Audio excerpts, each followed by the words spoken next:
बहुत पुरानी बात है। एक जंगल में एक गुरुकुल था जिसमें बहुत सारे बच्चे पढ़ने आते थे।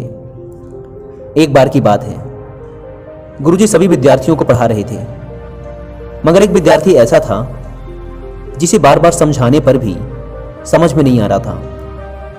गुरुजी को बहुत तेज से गुस्सा आया और उन्होंने उस विद्यार्थी से कहा, जरा अपनी हथेली तो दिखाओ बेटा। विद्यार्थी ने अपनी हथेली गुरुजी के आगे कर दी। हथेली देखकर गुरुजी बोले, बेटा तुम घर चले जाओ, आश्रम में रहकर अपना समय व्यर्थ मत करो, तुम्हारे भाग्य में विद्या नहीं है। शिष्य ने पूछा, क्यों गुरुजी? गुरुजी ने कहा, तुम्हारे हाथ में विद्या की रेखा नहीं है। गुरुजी ने एक दूसरे होशियार विद्यार्थी की हथेली उसे दिखाते हुए कहा, यह देखो, यह है विद्या की रेखा, यह तुम्हारे हाथ में नहीं है, इसलिए तुम समय नष्ट ना करो, घर चले जाओ और वहां अपना कोई और काम देखो। यह सुनने के बाद उस विद्यार्थी ने अपनी जेब से एक चाकू निकाला, जिसका प्रयोग वह रोज सुबह अपने दातून काटने के लिए किया करता था।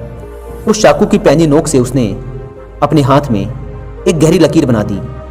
हाथ लहूलुहान हो गया। तब वह गुरुजी से बोला, मैंने अपने हाथ में विद्या की रेखा बना ली है गुरुजी। यह देखकर गुरुजी द्रवित हो उठे और उन्होंने उस विद्यार्थी को गले से लगा लिया। गुरुजी बोले, तुम्हें विद्या सीखने से दुनिया की कोई ताकत नहीं रोक सकती बेटा। दृढ़ निश्चय और परिश्रम हाथ की रेखाओं को ही बदल देते हैं। दोस्तों, क्या आप जानते हैं विद्यार्थी कौन था? वह विद्यार्थी आगे चलकर महर्षि पणिनि के नाम से प्रसिद्ध हुआ, जिसने विश्व प्रसिद्ध व्याकरण अष्टाध्यायी की रचना की है।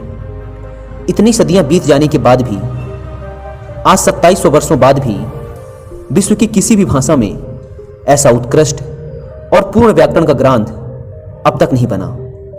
तो दोस्तों, इस कहानी की शिक्षा यह है कि लोग चाहे जो भी बोलें, हम हर एक को गलत साबित करते हुए अपनी लगन और परिश्रम के दम पर जो चाहें वो सब कुछ हासिल कर सकते हैं।